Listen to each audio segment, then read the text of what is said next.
Hello Internet, Seth Skorkowski, and today we'll be taking a look at the modern-era Call of Cthulhu adventure, In Darkness We Wait.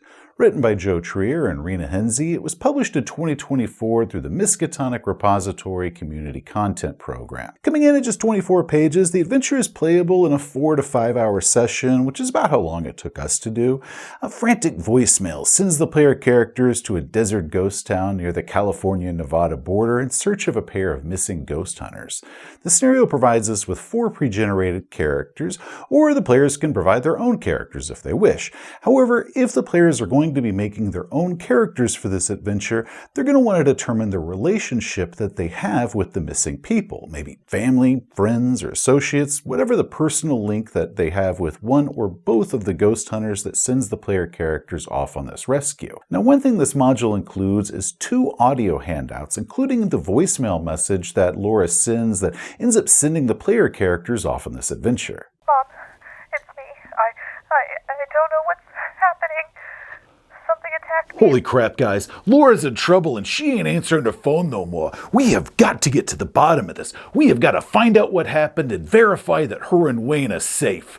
Hold on, Laura. We're coming to save you. Now, full confession here, while I have played this adventure, I didn't run this adventure myself. I served as a playtester under one of the authors, Rena Henze, who was serving as our keeper for it. And we recorded those sessions, and you can listen to them on the How We Roll podcast. I stuck a link below if you'd like to check those out and listen to us play. Holy crap, you have been getting to play in a lot more games lately. I guess that finding a game master simply required that you build a 2-time Emmy award-winning YouTube channel first. Yep, that's pretty much what it took for me to find a game master. And people ask me all the time, Seth, how can I find a game master? And well, that's really the only method I know. So I gotta voice the question that everybody is asking right now. Did you survive it? You'll have to listen to the podcast if you want to know the answer to that question, but I will say that we had a ton of fun. And now that I have played the adventure and I've gotten to read through it afterwards, I want to go ahead and share my thoughts and my criticisms and a few suggestions for any keepers out there who might want to run this for their own group. And I'm Jack the NPC. I'm here to recreate some of the more memorable moments from this adventure, as well as break up the monotony of staring at Seth's stupid face. But before we go any further, I must warn you that there will be spoilers. So any players in the audience, please stop here. But send your game masters this way to see about running the adventure for you.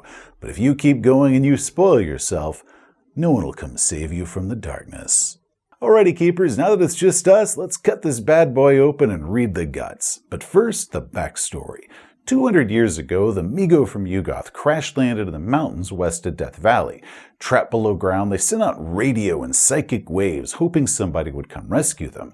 In the 1880s, a miner by the name of Armitage discovered rich veins of silver and lead and zinc with a little bit of gold mixed in there and established a mining town there. The town had an unusual reputation for violence as the now freed Migo began their secret experimentations on the humans above. By 1919, the Migo, hoping to prevent the miners from actually discovering their lair beneath the earth, they released insane amounts of carbon monoxide gas into the mine, trying to poison it. Now, here it talks about explosions as a result, which carbon monoxide is an explosive. Now, other parts of the module refer to high levels of methane that are in the area, so I assume it was meant to be methane or maybe some combination of methane and carbon monoxide. Either way, the Migos succeeded in closing the mine down and clearing all the miners out of town. But the resulting fire and cave-ins killed all but one of the Migo, who is now terribly wounded and burned from all its injuries. 7 years later, Armitage, driven mad by the Migo's hypnosis, murdered his entire family, burned down his house, and vanished into the night. His brain is now being kept by the Migo after it removed it, but no one was able to find him. The town remained abandoned for several years. Then in the 1960s, an actress turned spiritualist purchased the land in hopes of turning it all into a spiritualist retreat, because it was the 60s. Now, a year later, builders arrived to find a bloody scene, but no sign of this actress or her partner. The town of Black Ridge has remained abandoned ever since, developing a reputation as just being dangerously haunted and everybody should stay away. Fast forward to the present day. A pair of young filmmakers, Laura Michaels and Wayne Jeffries, traveled to Black Ridge to film a ghost hunt. They hooked up with a local troublemaker named Dean Dawson to act as their guide to this ghost town. That night, during a seance, the Migo attacked. Wayne was mortally wounded, but Laura managed to flee. She managed to call her mother and left a frantic voicemail before the Migo captured her. The Migo then removed and jarred Laura's brain and then began harvesting her and Wayne's skin to mend its old wounds. Now, Laura's mother, once she received this frantic voicemail in the middle of the night, she called the police about it, so a highway patrolman named Sergeant Sam Davis went out to Black Ridge to check it out, but ended up getting attacked by Dean, who was actually in league with the Migo. Dean then stole the policeman's cruiser and kidnapped a local restaurant worker who was out for a late-night walk named Morgan Cox, stuffing them into the police cruiser's trunk to give to the Migo later on for that sweet, sweet skin. Laura's mother, who still hasn't heard anything back from Laura, the police contacts, she contacts the investigators to find out what happened. Again, the module offers us 4 pre-generated characters for this, each of them with a connection to Laura and or Wayne. If the player characters want to make their own characters for this one, they should come up with some form of relationship that they have with one or both of them, as far as, what the reason was that Laura's mother would have contacted them to go out to Black Ridge to check on their condition. Otherwise, maybe the player characters, they could be working for some sort of professional service, like a private security or a private detective agency or the like, so keepers will want to figure that out as far as why Laura's mother contacted them. This scenario opens up with the player characters on the road. They've been going for several hours now, and they'll need to determine whose car it is that they're traveling in. The players should all be given the handout of Laura's voicemail, and again, the module gives us an audio file of this voicemail that you can play for them to listen to, which is really cool that we have audio handouts now. I mean, that's like something we couldn't have dreamed of just a few years ago. There's also some background information that the characters should know, so you might want to go ahead and print this out and use this as a secondary handout just to kind of catch the players up as far as what all they know and kind of get them up to speed. Any keepers that want to create a bit of an emotional attachment that the players feel towards these NPCs that they never met probably should ask them to each give a very brief and short memory of some sort of thing that happened between their character and either Wayne or Laura, or possibly both of them. It sounds like such a simple thing, but just the simple act of coming up with a little brief story like that creates a bit of an attachment towards that NPC, and that can make it a whole lot more impactful once the players find out what happened to them. I really wish that the module provided images for both Wayne and Laura instead of just Laura. Anyway, once you've given the players all the handouts and the backstory information, and maybe you've asked the players to give you a story of their connection that they have to these NPCs, the player characters arrive at a teeny roadside diner outside of Black Ridge. There they get to chat with some NPCs, they learn of Morgan Cox who never showed up for work, and father is really worried about that, and Laura and Wayne dropped by that diner a few days ago on their way to the ghost town after hooking up with the troublesome Dean Dawson. They'll also get a handout of a little bit of information about the history of this town. Now, one suggestion that I might add here is a mention from the diner's owner how Sergeant Davis hasn't come by yet. Like he's a morning regular, and she normally has whatever his favorite breakfast is and a cup of coffee out, but he hasn't shown up yet, so she's getting a little bit worried. So that might give a little bit of further foreshadowing as far as the ill-fated policeman. Now, after the diner, the player characters, all they have left is to go to Black Ridge. Now we get this map for it. Now, I wasn't sure at first if this was supposed to be the map of what Black Ridge looked like now or the old map that you can find in one of the buildings of what it looked like back in 1919. But because it doesn't clearly mark the secondary mine entrance as the one that's supposed to be in the building that they could find later on, and it does mention the road leading out to Highway 395, I assume this is the modern day map of what Black Ridge looks like today. Also, just a quick note, the road should be US 395 and not I-395. Interstate 395 is on the far side of the United States from here.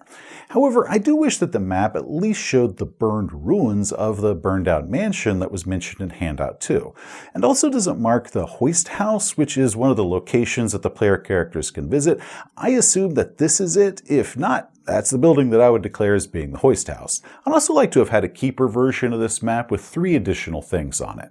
Laura and Wayne's white van, which is said to be in the middle of the town with some cables running out of it to the various buildings.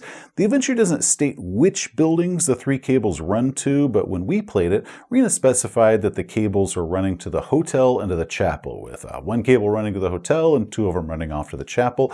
You could also do it where the 3 cables go to the chapel, the hotel, and the hoist house, because those are the 3 buildings in the lower section of the town that really have anything in them. Next is the location of the hidden highway patrol car that has Morgan in the trunk. So I'd probably stash it behind here or here.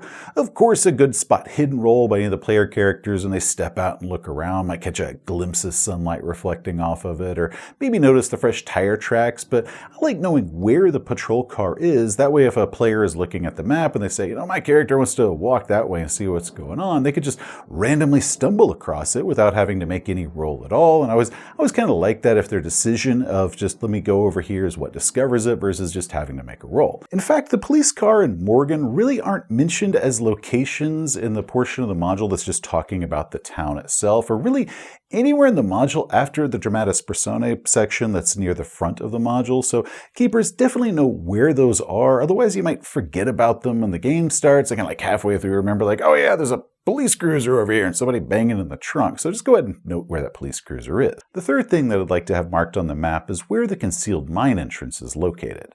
Now, one thing we suggest here is as the player characters are going up that long and dusty road up to Black Ridge, maybe mention all the street signs that got a bunch of bullet holes in them, where some good old boys might have used them for target practice or shown off the chokes of their shotguns or whatever. And then, once they get a little bit closer to the town, right about the time you hit that roadblock it prevents cars from going through, maybe mention how there's a bunch of old campfires and a bunch of graffiti and trash strewn about. Like maybe high school kids come up here from time to time over the many years and party and try to live dangerously next to where the spirits are. However, all that stuff stops around the time you hit the roadblock. Like maybe that superstition of the spirits is just real enough that it keeps them from going that much further. So maybe 20 feet past that roadblock is when all those graffiti and empty beer cans just stop. Once they arrive in town, the player characters can venture to whatever location and whatever order that they like, and however they encounter Dean, and whether Dean attacks them or pretends to be a scared victim is completely up to the keeper as far as what's going on in the game and how exciting you want it to be. But a couple things here. First, while it's not mentioned in the equipment that's found inside the van, the image of the equipment shows a drone.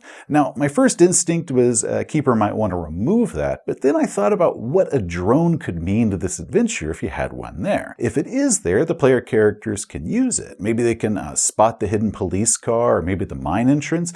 Maybe they could descend down the shaft below the hoist house to where the Migo's lair is, down that deep vertical shaft. And while the monster itself isn't going to show up in the video, they're not going to be able to see that till they go down there themselves, they might get a glimpse of all the skinned and mummified bodies that are kind of stacked in the corner like cords of wood, before the Migo smashes their drone and they lose contact with it. Or maybe if they use the drone, they can spot Dean hiding out there somewhere, and then the shotgun blast takes out the drone, but they know that someone's out there. Maybe they got a good enough glimpse to realize that it was Dean if they had a description of them. Or maybe the drone controller, while they're kind of putzing around and flying it around, the screen on it suddenly distorts with this weird image that kind of looks like Laura's face appearing and kind of begging for help as it's looking around, saying she doesn't know where they were because she's communicating through the brain jar, through the radio waves. And maybe the radio waves kind of interfere with the drone and the drone crashes. But before that happens, they get this kind of weird, distorted image of her face begging for help. Or you could have it where the player characters, they search the van and they find an empty drone case, which means that Dean has the drone. So maybe he can use that to spy on the player characters from above. Maybe the player characters, they might hear or see that drone above and not know who's doing it, but they know that someone's out there and that someone is watching them. Okay guys, we can spend hours searching all these crumbling buildings trying to find them and maybe getting ourselves hurt, but I got an easy solution to finding them a whole lot faster. Hold on. Bingo. Right over there. Technology for the win. Well, the fact that Laura was able to leave a voicemail in the first place implies that there is cell reception out there. So if the player characters maybe try calling Laura or Wayne's phones, they might be able to hear them ringing off somewhere, leading them to where Laura was hiding when the Migo grabbed her, or Wayne's phone ringing in this pocket inside the chapel. Now, inside the chapel, they are going to find evidence of the seance, a spirit box machine that suddenly starts spewing these strange numbers at them. Again, we get a great audio handout of that broadcast that keepers can play for their players, which once again is just so cool that we get to have that as an option these days. They'll also find Wayne Jeffries inside the chapel, who's been horribly injured and partially skinned. And if they can manage to heal him enough to wake up, he'll babble something about monsters before messily dying. Now, one thing the module doesn't mention here is that seeing Wayne in this condition, all skinned with his intestines hanging out, that should invoke a roll of sanity loss right there, just for seeing him like that. Even more so if you're one of the player characters that were friends or family of Wayne, right? I mean, you were obviously close enough to the guy that you were called to go on a search party in order to find him, so this is obviously somebody that's close to you, so that should have a minimum of 1 point of sanity loss whether you make that roll or not. Now, once the player characters start venturing and exploring all the buildings, Dean is going to disable their cars. Maybe he'll puncture their tires or fiddle with the engines, who knows. Now, the big thing is he's trying to keep the player characters from escaping the town. Now, for our game, when we found Wayne, we loaded him into our car, which was still functioning, and we tried to drive him out of town to escape, but then Dean shot the car, causing it to wreck, which sucked because I was the one driving it, and that was not a good roll on my part. Now, another method that keepers could use is to have him disable the road leading to town. Maybe he takes some of the spike strips out of the police car and he lays those across the road, either taking out the player character's car as they're entering the town, like they drive over some sand and the spikes are underneath it and it punctures all their cars right when they arrive in town, or maybe he lays it out across the road after they've already come through, so if they're trying to drive out of there possibly quickly, they don't notice that there's these spike strips and it blows out all their tires. Or maybe Dean has scavenged some of the old dynamite from the mine and he sets it off, causing a rock slide to seal off a narrow pass or take out a bridge that they had to cross over. Maybe there's a short tunnel that you had to go through before you could reach the town, and Dean sets off some dynamite and causes that tunnel to collapse. Look, guys, somebody has messed with all our cars and collapsed the tunnel trying to get back in here, and they're probably going to try to kill us next. So I say we just hold up in one of those buildings, we call the police, the president, maybe even Snake Plissken, and we just wait for rescue to come. If the investigators try to use their phone or the radio that's inside the police car, there's a few ways the keepers can handle that. First is if they do contact help, it'll take hours before help can arrive. You can also say that Dean has kind of set it up to where any of the local authorities are going to be busy at this time. Like maybe in the middle of the night he went out and he set a fire somewhere, or maybe he did use dynamite and he blew up a bridge on the main highway or caused some sort of accident or something like that. So that's really where all of the police and the ambulances and everything are in this county. And, we're in this remote ghost town in the middle of nowhere, so it's not like there's a ton of cops and a ton of ambulances there, and they're all occupied, and it's going to take hours and hours before they can send anybody here. Or you can have the Migo, who can communicate through radio waves, simply jam their cell phones, and the cell phones just suddenly don't connect to anything. Or you can have Laura, who's inside her brain jar, start coming through the speaker of their phone, saying how she's cold and afraid and begging for the player characters to come find her.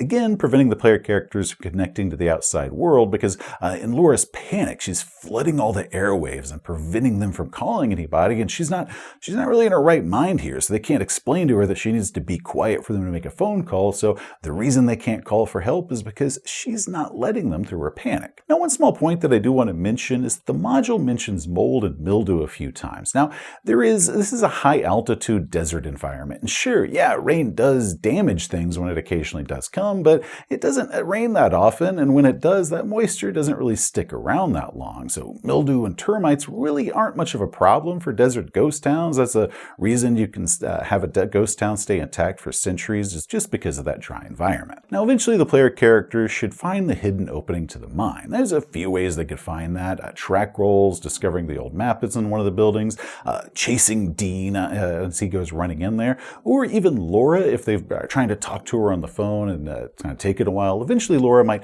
kind of remember that she was taken into a mine and she can kind of describe some of the stuff around it, and that can lead them to where that entrance is hidden. Now inside the mine they'll discover the sergeant's dead body with his half-loaded pistol, or maybe you could have it where the sergeant is still alive and he's going to pop up at some dramatic moment like holding his bleeding gut, maybe distracting the bad guys at a crucial moment and allowing the player characters to make some sort of action.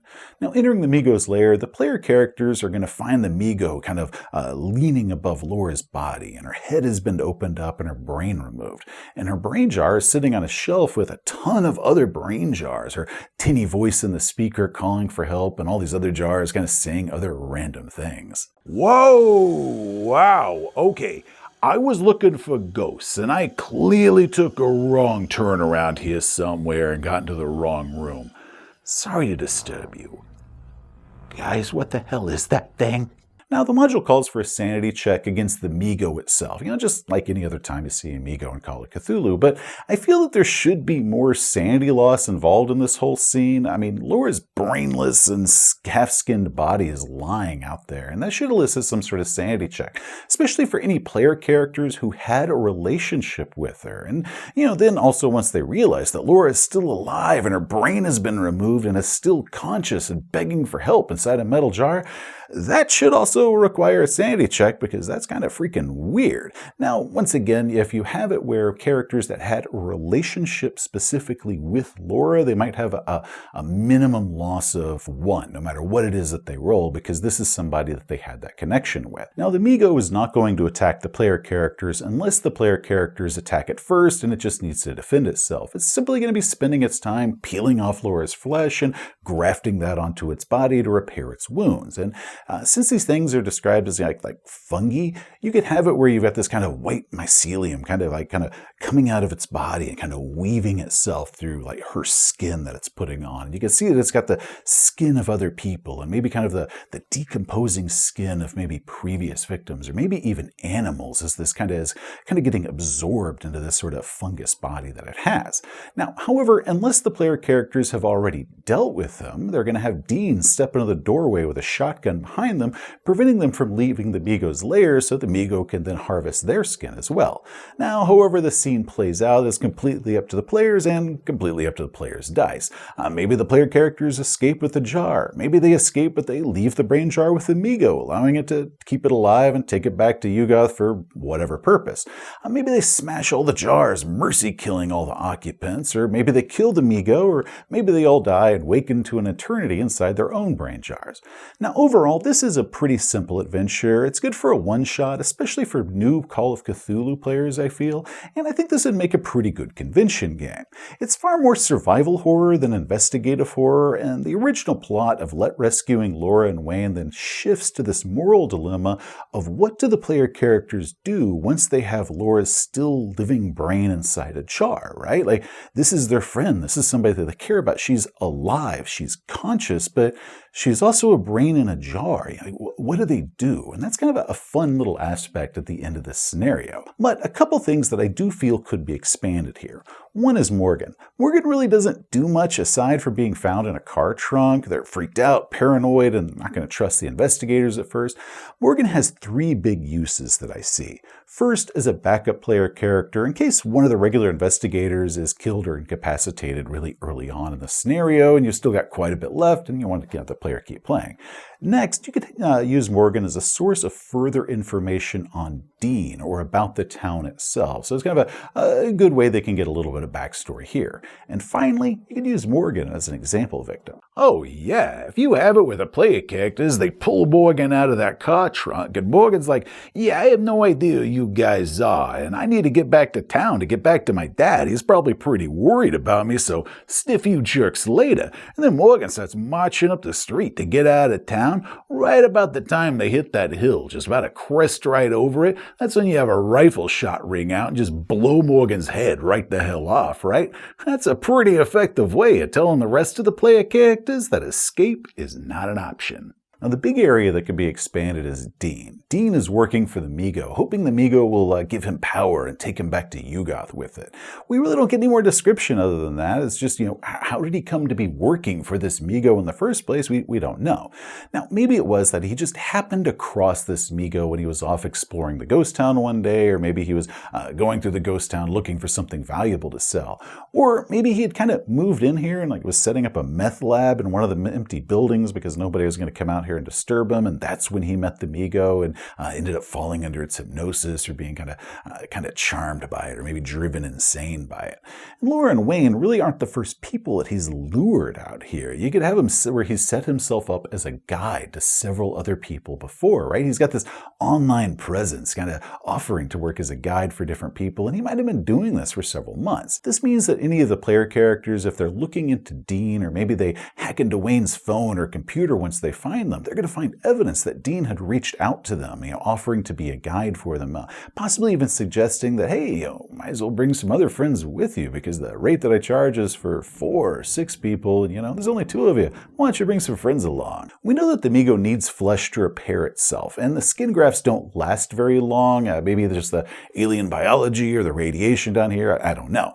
So maybe what it is that Dean needs is to find 6 hides all at once. That way the Mi-Go can fully heal itself for the first time, and then once it's fully healed, at least even if temporarily, it could then return to Yugoth and, hopefully take Dean with it. So that's why Dean is escalating this and went out and kidnapped Morgan, because then once the player characters arrive, once you've got the 2 filmmakers and then the cop and then Morgan, he's got 4, so he only needs 2 more hides to complete his mission. And the player characters, when they are at the diner and they first learn about Dean, maybe they could look into him a bit and check out his house or his apartment or trailer, or wherever it is that he lives. They can find evidence that he is not planning to return after this. Like he's sold or given away most of his things. Maybe they can find some little note somewhere scrawled out how he's going to be going off to the stars after that. Maybe there's medicine that they could find inside of his place. Yeah, like he spent too much time down in the Mi-Go's lair, and that little bit of radiation down there has made him sick, and he's got some sort of terminal cancer or something like that. And he knows that he's on a time limit. He only has a few months to live, so he needs to go ahead and get these 6 bodies all at once so this Mi-Go can take him away and save him. So you can have it where Dean's motivation is that he is dying, and that's why he is so separate to kidnap people and bring them off to Black Ridge. I simply feel that it could just add a little bit more to the scenario if we at least have a little bit of reasoning behind Dean's motivation, and make that something that the player characters could discover and kind of find out about it. But even if they don't, the keeper knows what that is, and that can kind of enhance the way that the keeper approaches it when they're running it. You can find In Darkness We Wait as a PDF on DriveThruRPG, and once again comes with those 2 audio file handouts. I had a lot of fun playing it, and it's definitely worth checking out. Hey, thanks for watching. If you enjoyed the video, please give it a thumbs up. If you want to see some more of our stuff, such as game reviews or how-tos, just hit that subscribe button. If you want to support Seth's channel, consider picking up one of his books and novels, available in print and audiobook, and hey, if you enjoy it, drop him a review. He loves that crap. Till next time, gamers, you have a great day. What I really do love about this adventure is that instead of the player characters being ghost hunters, which is a pretty popular profession for modern-day Call of Cthulhu characters, right? Nah, they're the people that are going to look after the ghost hunters after everything has gone wrong. It makes you wonder how many TPK adventures end with the dead player characters' friends and family all going off to some haunted place to find out just what in the hell happened. That's a great idea.